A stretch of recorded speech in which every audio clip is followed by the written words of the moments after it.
menjelaskan tentang program penyuluhan pertanian.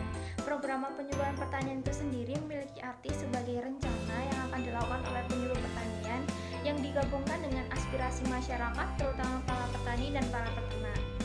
Tujuan dari penggabungan itu sendiri adalah untuk menemukan suatu masalah yang terjadi dan memberikan solusi serta alternatif cara penyelesaian dari masalah tersebut, serta memberikan atau membuat agar masyarakat menjadi lebih berpartisipasi karena masyarakat menganggap bahwa apapun yang dilakukan oleh penyuluh pertanian tersebut sesuai dengan masalah yang mereka hadapi, serta membuat kehidupan yang mereka jalani menjadi lebih sistematis dan juga memberikan manfaat lain.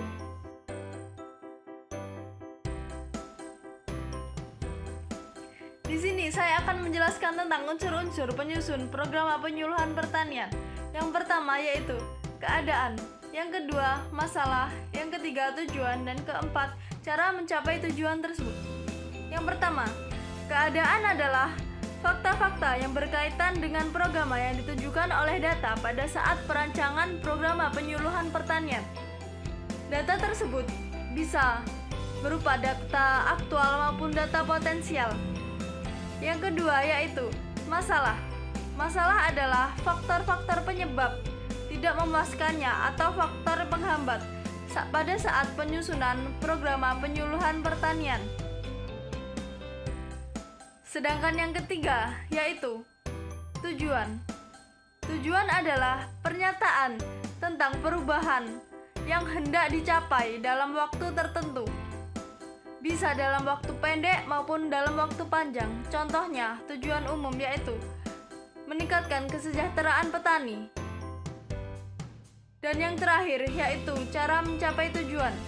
Cara mencapai tujuan ada dua, yaitu penyusunan rencana kegiatan yang menggambarkan bagaimana tujuan akan dicapai. Kemudian yang kedua yaitu uraian tentang rencana kegiatan penyuluhan pertanian yang dikembangkan berdasarkan masalahnya. Adapun permasalahan yang perlu diperhatikan pada saat menyusun cara pencapaian tujuan yaitu 1. Tingkat kemampuan petani. Yang kedua, sarana dan prasarana yang ada pada tingkat petani tersebut. Dan yang ketiga, situasi fisik maupun non-fisik seperti sosial, ekonomi, dan budaya. Yang keempat, tingkat kemampuan penyuluh. Mekanisme penyusunan program penyuluhan pertanian. Ada 3 poin. Di antaranya, yang pertama desa, kedua kecamatan, 3 kabupaten atau kota. Ada beberapa langkah penyusunan program penyuluhan pertanian di desa. Yang pertama, pembentukan kelompok tani dan persiapan PRA dalam pertemuan persiapan. Selanjutnya, pelaksanaan PRA desa oleh petani, PPL, PTD, atau Kesbang desa, petugas, dan lain-lain. Selanjutnya, penyusunan rencana usaha kelompok. Dan berikut yang keempat, penyusunan perencanaan kegiatan penyuluhan desa, program PP desa. Dan yang terakhir, program pengembangan komoditis desa. Kemudian poin kedua, kecamatan. Langkah yang dilakukan dalam penyusunan program penyuluhan pertanian kecamatan yaitu program penyuluhan pertanian kabupaten atau BPP. Setelah itu menghasilkan program penyuluhan komoditi kecamatan. Dan poin terakhir, poin ketiga adalah kabupaten atau kota. Adapun langkahnya yaitu pertama, program penyuluhan pertanian kabupaten atau kota. Kemudian menghasilkan program pengembangan komoditi kabupaten atau kota.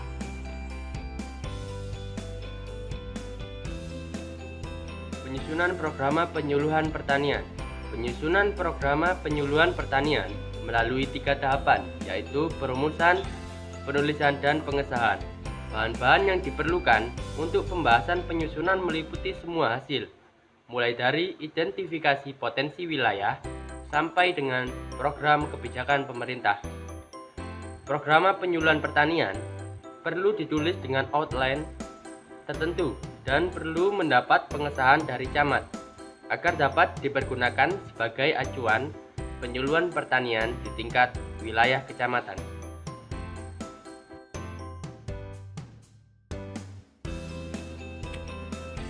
Di sini saya akan menjelaskan tentang perbedaan Permentan nomor 25 tahun 2009 dengan Permentan nomor 47 tahun 2016. Yang pertama yaitu pada Permentan nomor 25 tahun 2009, penyusunan program penyuluhan ditujukan pada perubahan PKS petani, baik dari tingkat WKPP sampai kabupaten atau kota, provinsi, dan nasional. Sedangkan pada Permentan nomor 47 tahun 2016 yaitu penyuluh ditujukan pada perubahan PKS petani hanya untuk program tingkat desa dan kecamatan, sedangkan untuk kabupaten, provinsi, dan nasional, penyuluh lebih dititik beratkan kepada peningkatan SDM penyuluh.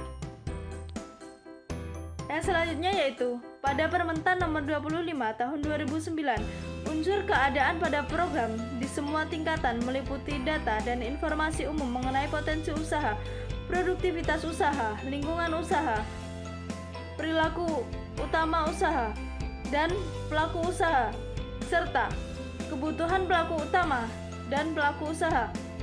Sedangkan pada Permentan nomor 47 tahun 2016 yaitu unsur keadaan pada program meliputi data dan informasi umum mengenai potensi usaha, produktivitas usaha, perilaku, dan non-perilaku pelaku utama dan pelaku usaha. Dukungan sistem penyelenggaraan penyuluhan dan lingkungan usaha pertanian. Kemudian pada Permentan tahun 2009 nomor 25 tersebut, tahapan-tahapan terdiri dari perumusan keadaan, penetapan tujuan, penetapan masalah, penetapan rencana kegiatan, penyusunan rencana model, penyempurnaan revisi, pengesahan program. Sedangkan untuk Permentan nomor 47 tahun 2016, tahapan-tahapannya terdiri dari perumusan keadaan, penetapan tujuan, penetapan masalah, penetapan rencana kegiatan, dan pengesahan program.